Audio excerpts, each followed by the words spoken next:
أعوذ بالله من الشيطان الرجيم. Assalamualaikum warahmatullahi wabarakatuh. Para pemirsa yang dirahmati Allah Ta'ala, berjumpa lagi bersama kami dalam acara kajian tafsir Al-Quran bersama saya Iman Mubarak Ahmad. Seperti biasa, kita tidak sendiri, melainkan kita akan ditemani oleh Bapak Mubalik kita, Maulana Wahid Yayang Sunendi. Assalamualaikum Pak Wahid. Waalaikumsalam warahmatullahi wabarakatuh. Apa kabarnya hari ini Pak Wahid? Alhamdulillah sehat Pak Iman. Alhamdulillah. Pak Wahid, seperti biasa kita akan bersama-sama mengkaji firman-firman Allah Ta'ala dari kitab suci Al-Quran. Dan pada kesempatan ini kita akan mengkaji Quran Surah Al-Baqarah ayat ke-73. Namun sebelumnya, seperti biasa, saya akan bacakan ayat dan juga terjemahnya dalam bahasa Indonesia. A'udzu billahi minasy syaithanir rajim. Bismillahirrahmanirrahim. Wa idh qataltum nafsan faddara'tum fiha wallahu mukhrijum ma kuntum taktumun. Artinya, dan ingatlah ketika kamu membunuh seseorang, lalu kamu berselisih mengenainya, padahal Allah akan mengingkapkan apa yang senantiasa kamu sembunyikan. Nah, Pak Wahid, dalam kesempatan ini, seperti yang sudah tadi dijelaskan, kita akan bersama-sama mengkaji firman Allah Ta'ala dari surah Al-Baqarah 73. Dan saya persilakan kepada Pak Wahid ya, untuk menjelaskan di awal ini berkenaan dengan firman Allah Ta'ala ini. Silakan Pak Wahid. Baik, jazakumullah. Bismillahirrahmanirrahim. Pak Iman, seperti biasa, Hazrat Khalifatul Masih As-Tsani radhiyallahu ta'ala anhu, sebelum beliau membahas atau menafsirkan sebuah ayat, beliau selalu menjelaskan dulu lugot atau mufradat yang dipakai dalam ayat tersebut, supaya tafsir yang beliau sampaikan itu sesuai dengan makna ayat tersebut. Contohnya di dalam ayat sini beliau menjelaskan beberapa mufradat ya, seperti dalam potongan ayat wa id qataltum nafsan faddara'tum fiha. Qataltum ini bentuk jama dari fi'il mudhari yang berasal dari kata atau fi'il qatala. Nah, qatala ini banyak sekali artinya. Yang pertama, membunuh seseorang. Yang kedua, memutus hubungan dengan seseorang. Yang ketiga, merendahkan atau menghinakan seseorang. Yang keempat, berusaha membatalkan atau menggagalkan pekerjaan seseorang. Jadi, selain makna umum membunuh, kata qatala juga berarti merendahkan dan memutuskan hubungan. Selanjutnya, mufrad nafsan. Nah, nafsan ini berasal dari kata nafsun. Banyak juga artinya di sini. Ada kata ar-ruhu, artinya ruh atau jiwa. Al-jismu, tubuh atau jasad. Dan terkadang juga nafsun digunakan untuk merujuk pada pribadi atau manusia secara keseluruhan, meliputi gabungan ruh dan tubuh, serta identitas khususnya. Terkadang ruh juga diartikan sebagai al-azomatu, keagungan atau kemuliaan. Al-izzatu, kehormatan atau kemuliaan. Al-himmatu, semangat atau tekad. Al-irodatu, kehendak atau keinginan. Ar-ro'yu, pendapat atau pandangan. Ini dikutip dari kamus Aqrabul Mawarid. Selanjutnya, Huzur baru menjelaskan kata faddara'tum. Fadaroktum ini berasal dari kata tadaroktum. Huruf ta dan dal yang memiliki makhraj yang sama. Nah, di sini ta bertemu dengan dal, jadi diidghamkan. Nah, dalam kata fadaroktum sini, taknya digabungkan langsung ke dalam huruf da. Jadi fadaroktum fiha. Selanjutnya, Huzur menjelaskan tadaroktum adalah fi'il madi dari bab tafa'ul. Asal kata kerja daro'a yadro'u, yang artinya adalah menolak seseorang dari dirinya atau menyingkirkannya dengan kuat atau melindungi diri. Selanjutnya beliau menjelaskan atau menafsirkan. Di sini terdapat kata qataltum nafsan. Qataltum nafsan ini menunjukkan bahwa kaum Yahudi adalah pembunuh atau mereka berada di belakang pembunuh. Itulah mengapa dikatakan kalian orang Yahudi membunuh. Jika ini adalah insiden individu, tindakan pembunuhan tidak akan dikaitkan dengan seluruh kaum. Makna membunuh di sini juga berarti bermaksud membunuh. Kemudian, kenapa di sini menggunakan kata nafsan? Nafsan di sini bisa disebut nakirah karena terdapat tanwin ya.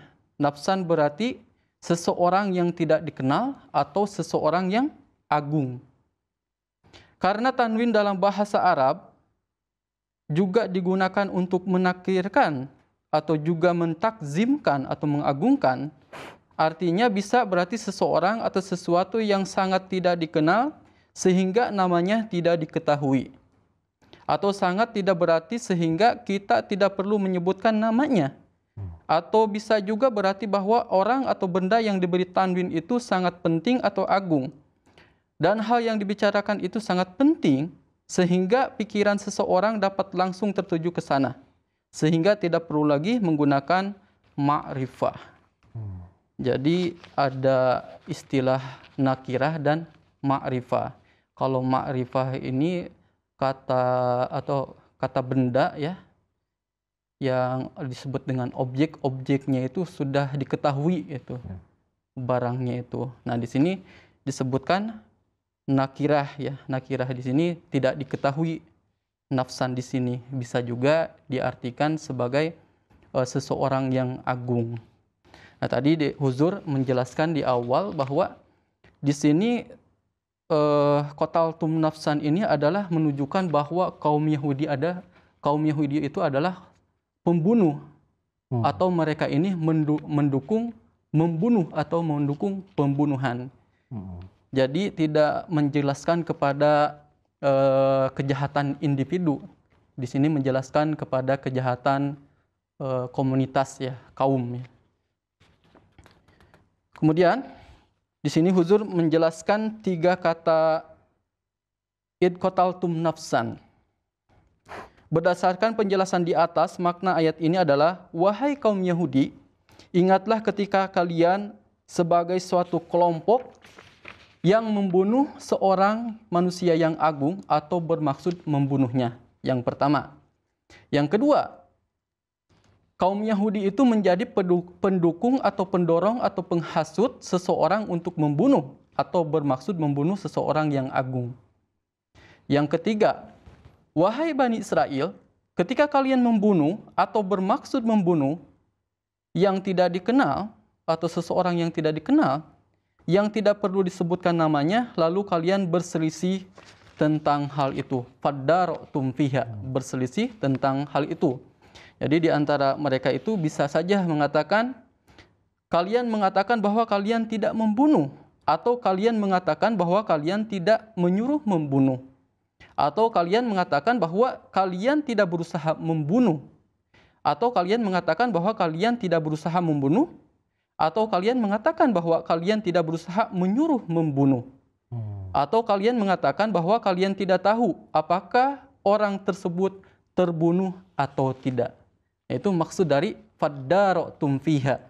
Artinya di antara mereka ini kaum Yahudi setelah membunuh seseorang tadi ya, orang yang tidak dikenal atau seseorang yang agung itu, barulah mereka berselisih ya.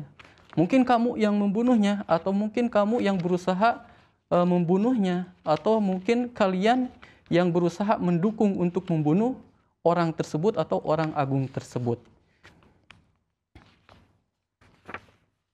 Kemudian ada beberapa tafsir ya, tafsir dari para ulama Ahmadi berkenaan dengan id qataltum nafsan. Di sini beliau menjelaskan bahwa sebelum beliau menjelaskan tafsir yang sesungguhnya dari ayat ini menurut versi Hazrat Khalifatul Masih As-Sani radhiyallahu anhu, beliau menjelaskan terlebih dahulu pandangan para ulama Ahmadi ya.